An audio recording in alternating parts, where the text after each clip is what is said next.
Welcome to the Daily AI News Digest. Today we're going to focus on a single day in the very near future, March 3rd, 2026. Why this day? Because it's a day when the entire AI industry seemed to shift on its axis all at once. And it was all driven by staggering sums of money, brand new hardware, and a huge spike in global competition.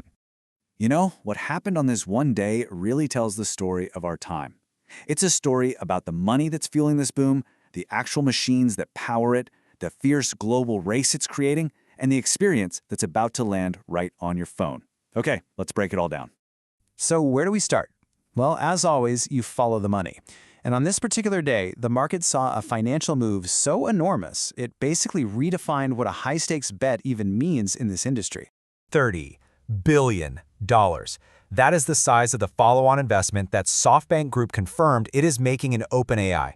Now, this isn't just another big funding round. This is the kind of move that elevates the world's leading AI lab into something that is, frankly, systemically important. What's really wild is what this does to SoftBank's overall portfolio.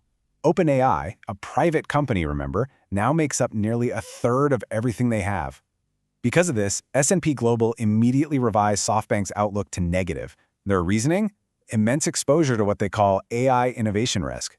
This isn't just an investment, it's a massive double-or-nothing bet on the path to artificial general intelligence. So while SoftBank is gambling big on OpenAI's future, OpenAI's present is, well, it's a bit messy. On the very same day, CEO Sam Altman made a pretty rare admission, saying, quote, "We rushed our Pentagon partnership after getting a ton of backlash both from inside and outside the company." And this right here perfectly illustrates a growing split in the market. On one hand, you have OpenAI trying to navigate its new role as a major defense contractor. And on the other, you have its main rival, Anthropic, which was just blacklisted by the government for refusing to let its models be used for mass surveillance. The result of that? Anthropic's app, Claude, shot to the very top of the App Store. It suggests that ethical AI is becoming a really powerful and very marketable consumer feature. Okay, so let's move from the money layer down to the physical one.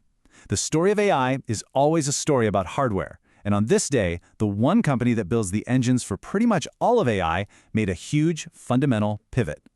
Nvidia announced a $4 billion strategic investment, but here's the kicker. It's not going into more silicon chips. They're putting $2 billion each into Lumentum and Coherent, two leaders in optical technology. The reason is actually pretty simple. The biggest bottleneck in AI right now isn't the GPU itself anymore. So here's the strategy, broken down. As these AI data centers scale up to millions of GPUs, the real problem is the speed of data moving between them. So, by investing in photonics, which is just using light for data transfer, and by funding new factories in the US, Nvidia is making a play to own the entire physical stack. Not just the chip that does the thinking, but the optical pipes that connect them all together. Now, this massive investment is all in support of Nvidia's new Rubin platform. And it's so much more than just a faster GPU. It's a whole new architecture designed specifically for the next wave of AI, what we call agentic AI. These are AIs that can handle multi-step tasks and understand context, and that requires hardware that's built for actual reasoning, not just for crunching numbers. So, at the same time Nvidia is building out this physical infrastructure, a completely new competitive reality was emerging from China, one that challenges the very foundation of Western AI dominance. The key piece of tech here is something called Mixture of Experts, or MO. It's a clever way to build models that are absolutely enormous in scale but still incredibly efficient. And on March 3rd, a Chinese company called DeepSeek used this exact architecture to launch a model that pretty much stunned the entire industry. Just look at these numbers. These are the leaked benchmarks for DeepSeek V4. It's a 1 trillion parameter model, but it only activates a fraction of that for any task, making it super efficient. But the critical part is that it claims to outperform its Western rivals in key areas like coding, it has a massive context window, and it's expected to be open source. This is what people are now calling a Sputnik moment for Chinese AI. And honestly, this might be the most important piece of the puzzle. DeepSeek V4 was built and optimized to run on China's own domestic Huawei Ascend chips. This signals the start of a parallel AI software ecosystem, one that is completely immune to US export controls. It's a huge step toward total technological independence. So all this talk of money, hardware, global competition, how does it actually affect you? Well, at the Mobile World Congress in Barcelona, we got the answer. And it's this. Your phone is about to stop being just a tool, and it's going to start becoming your agent. This slide really nails the fundamental shift. We're moving away from the app-centric model, where you have to find and tap the right app for everything. We're moving to an intent-centric model. In this new world, the operating system itself understands your goal, and it proactively pulls together actions from different apps and services to get it done for you. And we saw this in action. The new Samsung Galaxy S26 has something called Now Nudge, which might proactively suggest sending a photo when a friend asks for it in a chat. It even has a hardware-level privacy display to shield those notifications from prying eyes. At the same time, Lenovo showed off Kira, which is a unified AI that follows you from your phone to your PC, creating a single, continuous, intelligent experience.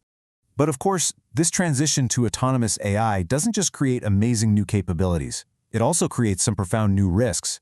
And it's forcing all of us to try and write a new set of rules on the fly. A major security gap is already opening up. A recent briefing found that 80% of firms have AI agents with what's called overprivileged access. This creates situations where things can go wrong without any external attack at all. In fact, 64% of large companies have already lost over $1 million just from these internal AI failures in the past year alone. And the world's response to this is, well, it's fragmented. The EU is going with a very cautious, risk-based approach with its AI Act. The United States, by contrast, is pushing an innovation-first model, trying to create a deregulated fast lane for its tech giants, and China is focused on state-centric control to ensure social stability. This divergence is creating a really complex global landscape for any company trying to operate. So when you put all the pieces together, the events of this single day tell a really clear story. The huge investment, the pivot to new physical hardware, the rise of a self-sufficient competitor, and the shift to agentic AI on our devices, it all points to one conclusion. This was the day AI stopped being a marvel and became the new infrastructure of our world. And that leaves us with one final and really critical question. As intelligence becomes a utility, as foundational as electricity or the internet, we have to ask ourselves, who owns it, who controls it? With this much power being concentrated into the hands of just a few companies and nations, who really holds the keys?